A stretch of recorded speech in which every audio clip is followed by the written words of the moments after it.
you want to be successful? Do you want to grow your business? Do you want to dominate the day? Then you're going to need Big Skip Energy.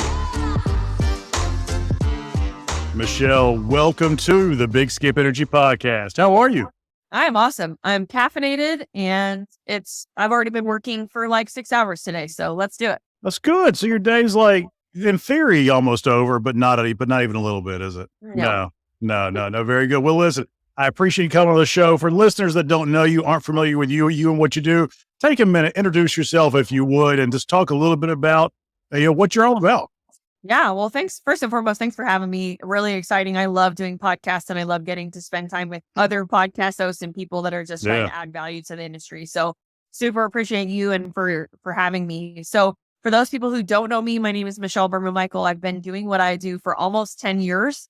And on the personal side, I am a retired military wife. So my husband is actually medically retired from the Army. He's now a strength and conditioning coach for the guys going into selection. So really cool. That's very cool. Contractor job now as a military guy. But on the personal side for me too, I am a former competitive swimmer. I swam for 20 plus years.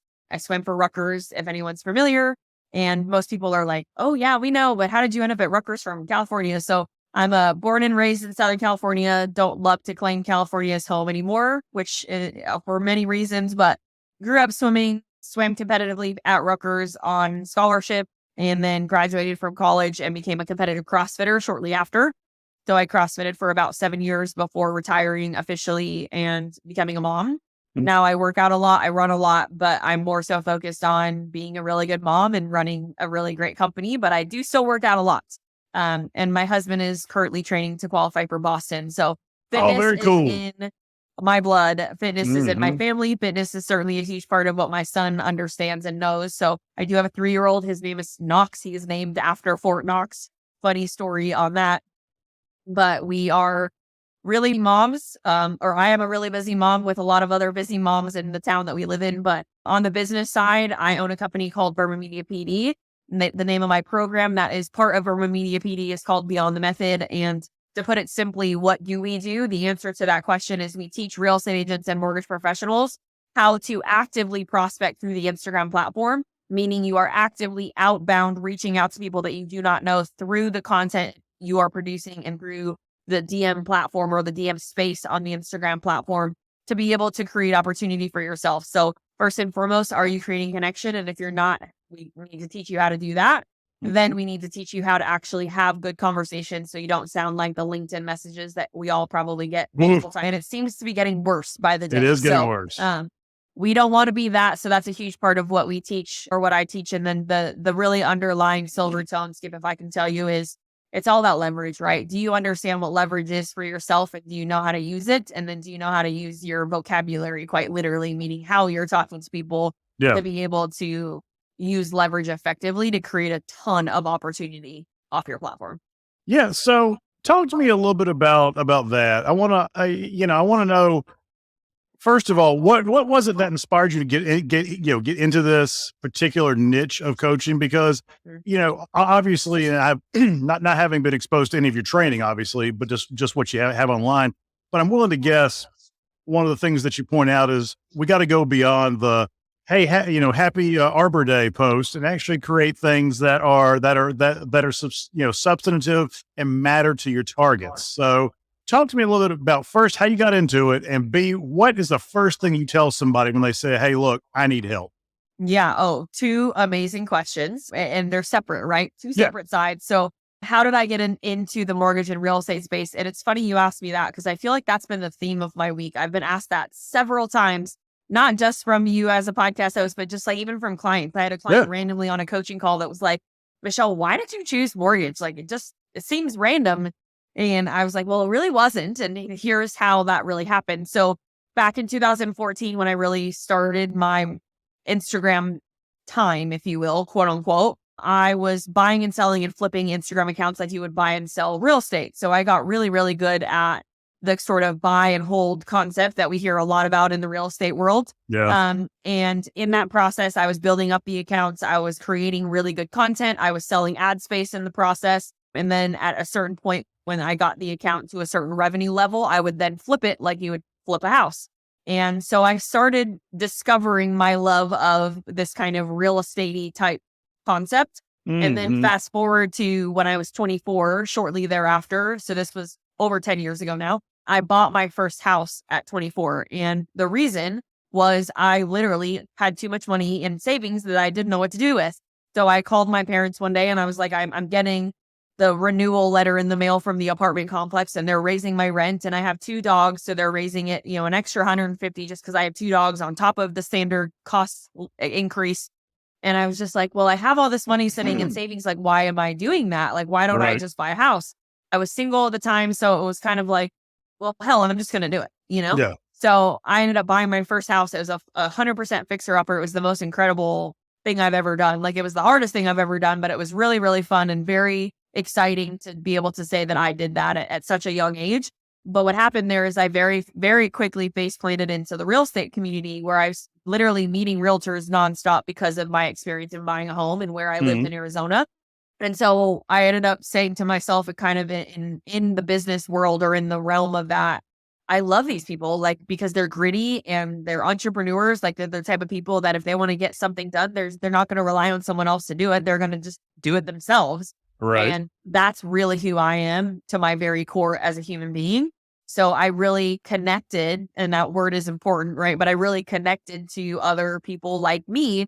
And that really ended up being a ton of lenders and a ton of real estate agents that I met. And then I just sort of discovered a big hole in the game, right? Meaning the industry really was lacking people that understood how to actually create revenue off of a platform. And I was doing it every single day. Hell, I just bought a house at 24 years old because I had too much money in my bank account. Like, that's a good problem to have.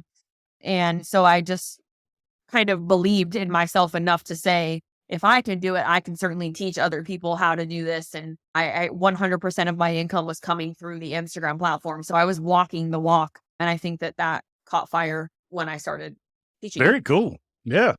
So when people come to you for the first time, they say, Michelle, I need help. Yeah. What do you say? Hey, here's where we start. What do you do? How's the conversation go? It's an easy one for me because it's really 2 questions. So first and foremost, I ask them, are you having conversations or are you waking up to conversations in your inbox that need to be continued? So literally, are you waking up to messages from people that are in conversation with you? 99.7%, I just made that number up, but it's pretty accurate, will say no, right? They'll say, no, I'm not waking up to any messages and I don't have any conversations that I need to continue because they're not there. And so right there, I can tell them that the first problem is that they're not prospecting. So they're not using the Instagram platform as a prospecting platform, meaning they're just producing content and sitting back and waiting. They're waiting for someone to reach out to them. They're waiting for someone to come and message them. And then they open their phone and say, oh, I have a message today. I might as well answer it, which we all know this in sales, right? But that's passive prospecting. Now, is that important? Is that good? And is that a good form of marketing? Absolutely. Without question, we need passive prospecting or we need passive opportunities in our businesses. But if we want to make a lot of money, and I know the world doesn't revolve around money by any means, but we do need money in order to live. So if you want to make money off of your social platforms, which you're putting a lot of time and energy into, the way to do that is to couple it with active prospecting. So the very first thing I do is ask them the question that I mentioned, right? Well, are you waking up to messages? And then the second thing, Skip, I think it's really on my heart to say this. And I've never actually said this out loud on a podcast, but I think it's important to hear. Are we having conversations about things that light our souls on fire, right? Are we in conversation with people about things that make us excited? And I was on a call with someone yesterday, a recruiter for a mortgage company, a good market leader that has been doing recruiting for many, many years. And he seemed really sad, if that's the right word. It might not be, but really just like kind of down on the whole process of recruiting. He's like, we were on this hiring freeze for a while. We were cutting. And now all of a sudden they want us to turn the recruiting funnel back on. And I feel like I'm struggling there. And I said, okay, well, what are you talking about? So when you call them and you ask them, hey, Skip, how are you doing at your mortgage company? like, what does that conversation sound like? And he's like, well, I immediately just go into how's business been? What are some of the things you're struggling with? And I said, right there, that is the problem, right? You have lost your love for conversation. You have lost your love for actually creating a connection with someone that you're want asking tired ass questions. You get and you're going to get tired ass answers. I mean, you know, but the reality, it's the shit in, shit out. You know, it's just that's the way it works. Totally. But the reality is we all get to that, right? In our I'm guilty of it for sure. We all get to this place where I don't want to say stagnant, right? No, but it's in cruise control for sure. Absolutely. And I think if you're in cruise control and you're wondering why it's not working, then you have to ask yourself the question of, am I in conversation with people about things that I love and that light my soul on fire? And I used myself as the example in the conversation with the gentleman I was talking to. And I said, do you remember how we opened this conversation right now? He's like, oh, well, yeah, we were talking about the fact that I'm doing an Ironman in September and the fact that I, Michelle, am a competitive CrossFitter or have been for many, many years and swam competitively for 20 plus years. And he's like, oh my gosh, you're so right. And I was like, I'm looking at my phone. We've been on the phone for 17 minutes. And the first 7 minutes, we were not talking about work at all. No. And he was like, oh my God. Like, it was just like this light bulb, even though we were on the phone and I couldn't see him. I felt his light bulb go off. And why I'm saying all of that to you, to your question, is if you are not having conversations with people that light you up, you will stop doing it. Yeah. So conversations that matter. Well, conversations that matter, that create the relatability that you need, right? When it comes to Instagram, when it comes to social media, people need to feel seen. They need to feel heard. They need to feel understood. And in a platform that is very oversaturated with a lot of other lenders talking about data and rates and this conforming loan limit and that data point or whatever it might be, how do you stand out in a sea of a bunch of crap, right? And I'm not saying that the data isn't valuable. I'm saying that the deliverability of the data and how it's being delivered is not being done well. Correct. And so how do we lead from this place of connection? And that's where there's a lot of process that I take my clients through, where it's, what are your passions? What are your pain points of your ideal clients? And how do we couple those two things together so that the video is opening with a fun hook about what is me building my retaining wall in my garden have to do with updating or helping a first-time home buyer determine what their monthly mortgage payment should be, right? That's the type of content that the world needs more of, not, hey, I'm really, really smart. Let me list off all these data metrics and you should hire me because I know all of this math. Yeah, exactly. It's you know, I think that if you forget people's why, like, let's just take your recruiter. You know, I would have said, hey, man, why do you do this? Well, I'm sure the answer is going to be, well, I really enjoy connecting people and putting, making them feel good and giving them a spark and fresh start or whatever the case may be. Can we talk about that instead? You know, so rocket science, right? Yeah, exactly. Right. So I do a lot of sales training, and one of the things that I see a lot, and I want to see if you recognize this too, is social media prospecting. If they're doing a poor job of that or not doing it at all, it's oftentimes indicative of their overall prospecting and how it may be stuck, stagnant, not really working for them. How often do you see that that's the case? Oh gosh, that's a loaded question. I think in most cases, when it comes to social prospecting specifically, there's a couple of two big problems. One, we're not connecting first, right? So we're not leading from a place of, hey, I'm acknowledging what you shared, I'm acknowledging what you posted, and I'm making the conversation about you. That's one big problem. The second big problem that I see, which I think is really relevant here, is you're going for the kill too fast because you're almost coming out desperate.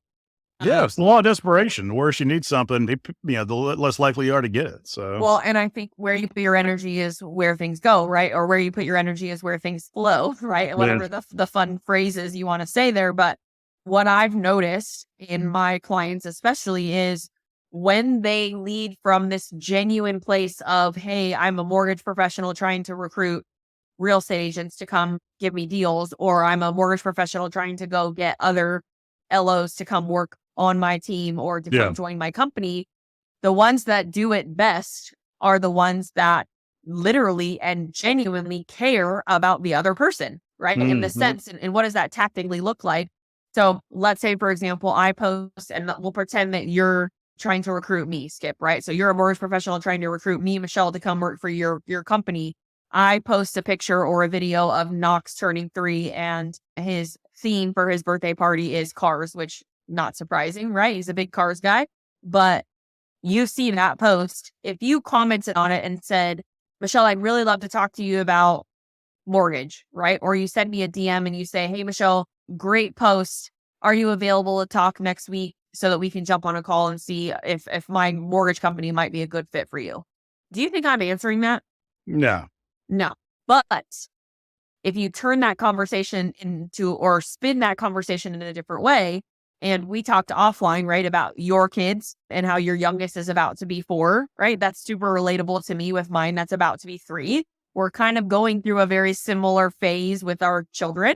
And so if you saw that post from me about my son's 3rd birthday party, you commented on it and you acknowledged it first and foremost. And you said, this reminds me so much of when my son turned 3. We actually had the same theme birthday party. So fun. And then you tied after that a subliminal business play into it, which is or you could say something like, I actually had to work before the party and work after the party so that I could take that time off because we're crazy right now. Right. And then you end it with the form or in the form of a question.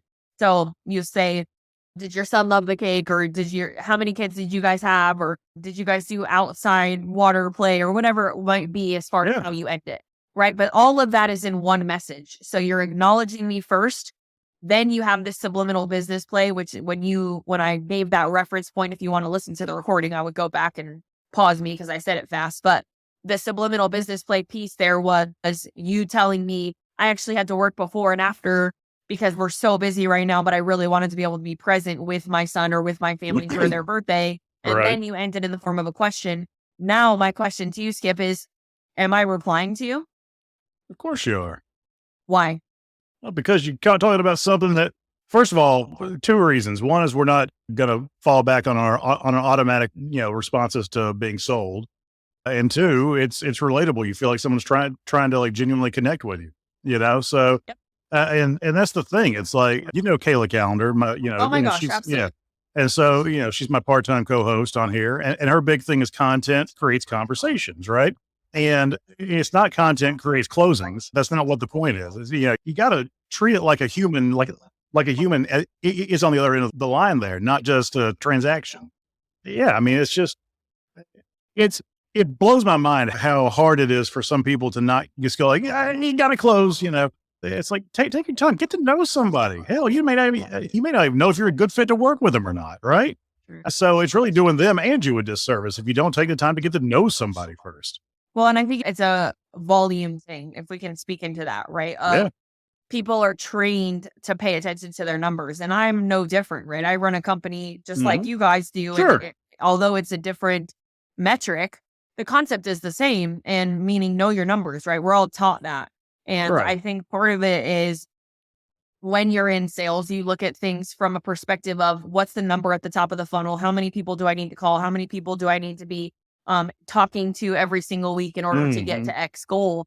And I think we're looking at that really poorly these days. Oh, yeah. Or we're interpreting it very poorly, because I can tell you, and I can tell you what my clients do is, for me personally, I send maybe 2 messages of prospecting per day total, right? And if you recall, when you and I first met, Skip, you were one of my few messages that day. That was it.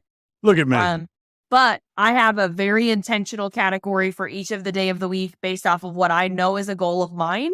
Right. One of the best things for me is to get on podcasts. I love it first and foremost. I have my own. I really enjoy it. And I also really love being a guest on others because it's the easiest way to reach the masses. Right. And it's, first of all, it's also fun.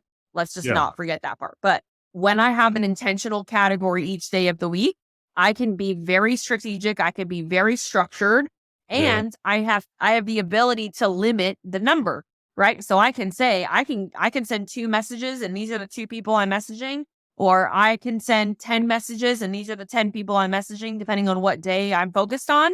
And I can know that if I send the messages properly, I will get the result that I want. Yeah. Right. Now, if you are sending 60 messages a day and all of them are crap, good luck getting any responses, right? If you're copy pasting the same thing to every single person, it's not going to work. Yeah. But if you take the time to send them properly and you send half the amount, you will get double the outcome. I was going to say it's all about efficiency. The people like the LinkedIn bandits that we always get, the connection request, boom, you got something in your inbox trying to sell you. So friggin' like essay long worth of just nothing of substance.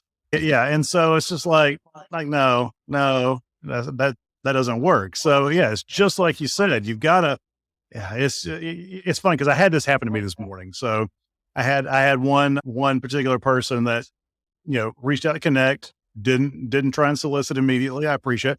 Actually took the time to like some of my posts, which it was kind of funny because the person just went through and liked 8 or 9 of them in a row. It's kind of transparent, right?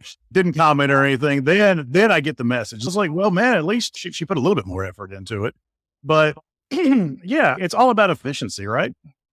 Absolutely. I think it's a quality conversation, not a quantity conversation. And I think back in the day when I was first building my organization, did I have to send a few more messages than what I have to send now? Of course I did. Yeah. And that's the reality of anyone that's in business. We have to do a little bit more upfront in order to get to the point where we have the momentum that we need. Do I have to really prospect at all now? No. But that I do because I enjoy it and I enjoy meeting new people, but I don't need to. And I think that's the point that we all want to get to.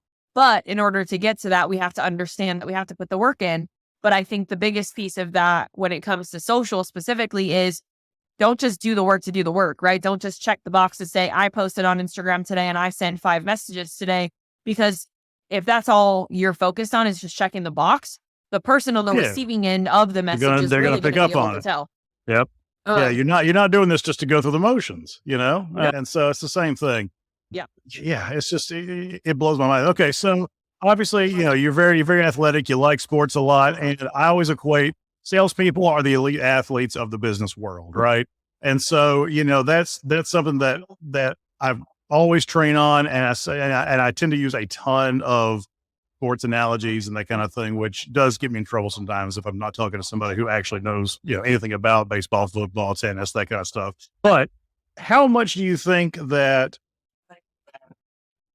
discipline in the everyday pays off for you as far as timeline goes? So, what you do on social media today will end up paying you dividends if you stick with the behind the scenes. Do you typically see it's more of a 30-day, you start to see some traction, 60-day, you see some traction? How does that typically work? Because that's a question, that I get a lot of times. Like, hey, Skip, what I'm doing today is gonna bear fruit when? Well, if I had a magic wand to answer that question, I'd be a bazillionaire, right? Sure. But Everything being equal, I guess. But I will tell you, there is no magic number. There is no, I've done it for 30 days. I've done it for 60 days. I've done it for 90 days. And here I am. Yeah. But what I can tell you is just yesterday, this conversation I was having with the Ironman gentleman, one of the things he said to me, he said, Michelle, what you do is what I need. And I can tell because of your athletic background, because of the way you described it, I can tell that you're very structured and you're very regimented. And I can tell that if I, based off who I am and what I know of myself, that if I have structure, if I have a golden brick road, follow this thing and do this each day, that I will do it and I'll be successful. And I said to him, I really appreciate you recognizing in that, because the reality of the question, which is, Michelle, how did you end up being successful? Does it relate to your athletic career or does it not? I just got off a coaching call right before I jumped on here with you. And the lady said that her daughter is getting ready to go into college and she's considering not doing gymnastics in college. And I was like, whoa, if I could tell you one thing about college sports is that it is worth every second of doing it. And not just because of the experience of meeting people and having a positive environment to be around, but literally I can tell you that my athletic background and the fact that I swam for 20 years, the regiment that I had to follow to graduate with a 3.9 at Rutgers, while also being a Division I swimmer for all 4 years. And now you're showing off. And having a double major and a minor, right? Yeah. It's not a matter of hey, I'm trying to be better than somebody else. It was a matter of like, I literally have to survive this. Like it's a survival mechanism of if I want to swim at this level and I want to get this degree because I have this goal in my career, how do I literally manage that? And the reality is you have to have a structure, you have to have a plan, you have to have an ability to say no to things, right? That's one thing. I was never a big party person. I enjoyed going out every now and again. But if I had to get up and go to practice the next morning and I was hungover, that was not going to happen for me. Like that was not why I was in college. Now, did I party? Yeah, for sure. I don't want to discount the fact that I enjoyed it occasionally, but I think having the routine and having the structure and understanding, most importantly, that we can't have a back door to what we're doing, right? So if I would have given myself the opportunity to say, you know what, having a double major and a minor and trying to swim full time, it's too much. I'm just going to ditch my minor, right? I'm just gonna focus on the two majors. Had I given myself or even opened that door in my brain and said, that's okay, then I would have said it was okay and I would have done it, right? And then I really believe that I wouldn't have had the experience and wouldn't currently be living the goals that I created for myself, because when you open one door for an excuse, you open 17 more doors for excuses down the line. Yeah. So when you're looking at Instagram and you're saying, I want this to be successful, and what is it, 30 days, 60 days, or 90 days? The reality is, how long are you going to continue to do it without the option in your mind of there is another option, right? It's just like when I started my company, right? When I left corporate America in 2012, or shortly after, it was more like early 2013. When I left corporate, I straight up said, I don't have another option. This is what I am doing. And I started my company. I incorporated myself in a very small town in Southern California. And I said, I'm done with corporate America. I don't enjoy having a boss. I'm way too creative and I'm way too bulldoggy. I'm going to go figure it out myself. Yeah. And about 2 years in, I had several people say to me, how did you do it? Like, how did you get past the 1 year? Because everybody usually fails within the first year. And I said, because I deleted my resume off my desktop. It wasn't on my computer. I moved it to the trash. Right. And I said, I don't need a resume. I don't need my LinkedIn profile to have my updated, here's what I'm available for work, or here's my experience of work. I said, nope, this is what I'm doing. And I'm going to go all in and crush this. Fast forward to today, and I run, in my opinion, what would likely be one of the biggest social marketing companies in the country for mortgage professionals. And I think for me, that's a matter of when I had a hard time, when something wasn't working, when something felt like there was a lot of tension between me and solving the problem or me and getting to the solution, I just said, I don't have another option. Who's in my phone that I can call? What mentor do I need that I can pick up the phone and have an hour conversation with? I don't know if you know who Cindy Ertman is, but she's a very good friend of mine. And I had something happen recently within my organization where I called Cindy at 9:00 at night on all fours in my office, crying my eyes out. And she talked to me until midnight, my time. And like, lean on your people, right? But don't give yourself the opportunity to say, I can't do this. Because as soon as you say I can't, or as soon as you say this isn't working, I need to shift gears and go do something else, you've already lost the mental battle. Throw that in the towel. In my opinion, right? It's really game over because you just lost the mental battle. Yep. I love that. That is amazing. So, all right, Michelle, we're running to the end of our time here. So I got one last question for you. If you were to give one best practice for effective posting on Instagram, well, what would it be? As far as posting, I feel like that's a very, I don't want to say entry level question, but at the same time, it is a question that has to be tackled first before we can go into some of the other upper echelon of things, right? But see, for more in depth, I got to get in touch with you. Apparently, yes, or definitely yes, but no. To answer the question, when it comes to content, there's one big thing, and I just posted about this on Instagram yesterday, actually, which is about, are you another mortgage talking head? So I want you guys to ask yourself that question and say, am I just another mortgage talking head? Right? Meaning, am I just another mortgage professional that's on video talking about metrics or data or conforming loan limits or this math equals this savings or buy now, marry the house and date the rate, or here's the market update of where the interest rates are today, right? Like, not saying that those things are not valuable, but the reality is that you're just adding to the white noise. So my assignment to you would be, what are 3 things that you enjoy doing outside of work? List them out.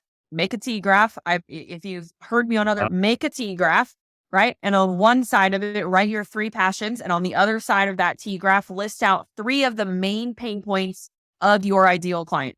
Who is your ideal client? What are the main things that they struggle with? Not what you struggle with. Big difference, right? Your ideal client, what are they struggling with? Not what are you, the loan officer, or you, the real estate agent, struggling with, right? Big and important thing to Well, understand. it's about them, not about you. Yeah. Exactly. Right. So you have your passions, you have your pain points in this T graph, and then hello, Chat GPT, right? Tell it, hey, can you create an analogy between my love of X thing, right? I did a series yesterday for someone on fly fishing. So he's a lender up in Fairbanks, Alaska. All right. Very cool guy.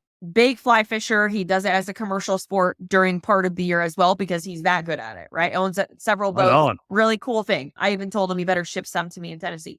But so fly fishing on one side, and then his main pain point on the other side was that he deals with a lot of veteran first-time home buyers because of the military base there.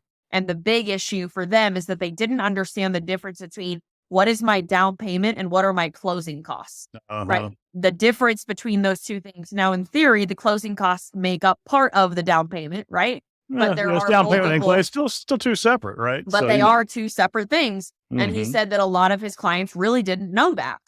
And so what we did was we asked ChatGPT to create an analogy between the sport of fly fishing and how a mortgage professional who specializes in working with first-time home buyers that are veterans, how does he teach them or how does he help them overcome the concept of understanding the difference between closing costs and a down payment? And then we tell ChatGPT, we're going to turn this into a 5-part series.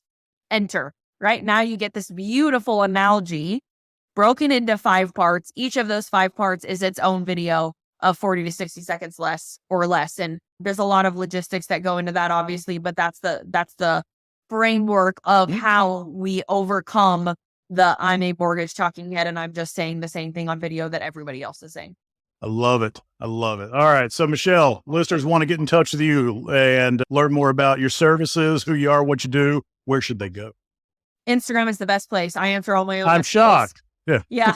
You're welcome to go to my website. You can book a call with me through my website, but also just DM me on Instagram and let me know that you heard Skip and I love being able to message the podcast host and tell them that someone reached out to me from their show. It's always a big compliment to you and the host of the show for doing something awesome and bringing valuable people back onto their or into their episodes. So DM me on Instagram, reach out, let me know what your questions are. And I'm an open book. I'm happy to support and add value wherever I can.